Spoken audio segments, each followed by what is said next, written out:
Connexon Connect receives the first preliminary BEAD funding disbursement in Louisiana. New Mexico announces public Wi-Fi grants. Amazon Leo gets the green light to launch more than 4,500 additional satellites. And a new chief executive officer named at NTCA. Those stories and more on This Week in the Broadband universe. Hello, everyone, and welcome. I'm Craig Corbin. Internet service provider Connexon Connect this week receiving the first preliminary BEAD funding award from the state of Louisiana. Funding will expand high-speed fiber internet construction in the northern Louisiana parishes of Franklin, Richland, West Carroll, Union, Claiborne, and Catahoula. Total award to Connexon Connect in Louisiana, approximately $9 million. New Mexico's Office of Broadband Access and Expansion has announced 6 Community Connect grants designed to implement or expand public Wi-Fi service statewide. A total of $6.72 million was awarded. Eastern New Mexico University Roswell receiving $2.1 million. SWC Telesolutions Incorporated, $2 million. The city of Las Cruces, $1.4 million. Also receiving grants, Dona Ana County, Luna County, and the city of Raton. The Community Connect Grant Program, part of OBI's $70 million Connect New Mexico Fund. A new leader at the helm of NTCA, the Rural Broadband Association, Mike Romano, will replace retiring CEO Shirley Bloomfield effective March the 15th. Romano joined NTCA in 2010 to serve as the association's executive vice president and has had oversight of public policy, government affairs, information technology, and business development initiatives.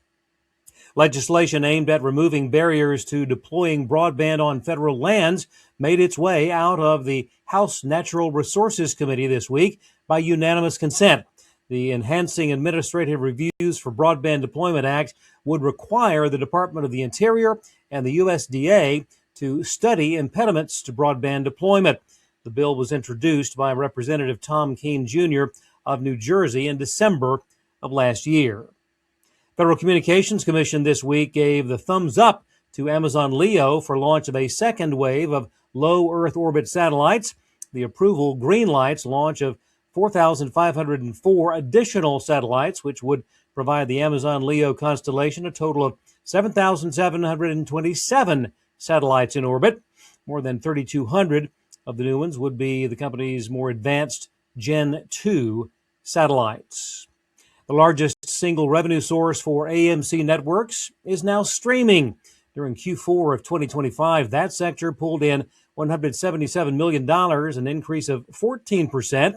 Legacy cable networks revenue dropped to $138 million, down 13%. Advertising off 10%, down to just less than $125 million. Last year, AMC Networks launched a new unscripted, focused streaming platform called All Reality, and also relaunched its Sundance Now platform to include more than 1,000 hours of independent films. Elsewhere, just when you thought the Warner Brothers Discovery sweepstakes was done, Paramount decided to yet again sweeten the pot. While the new bid stops short of raising its $30 per share all-cash value, the company is offering a so-called ticking fee equivalent to about $650 million in cash for every quarter that the deal is not closed. Paramount also says it would fund the $2.8 billion termination fee that Warner Brothers would owe Netflix if their deal were to fall through. Stay tuned on that one.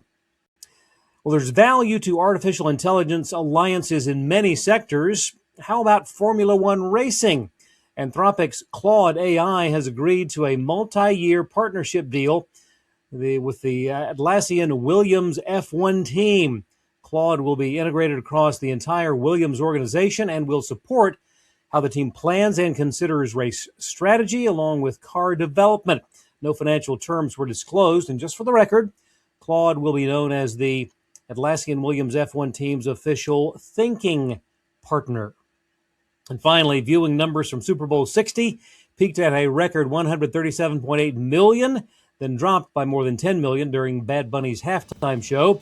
Telemundo delivered the most watched Super Bowl in the history of U.S. Spanish language television, averaging 3.3 million viewers. Well, thanks for watching. We'll see you next time on This Week in the Broadband Universe.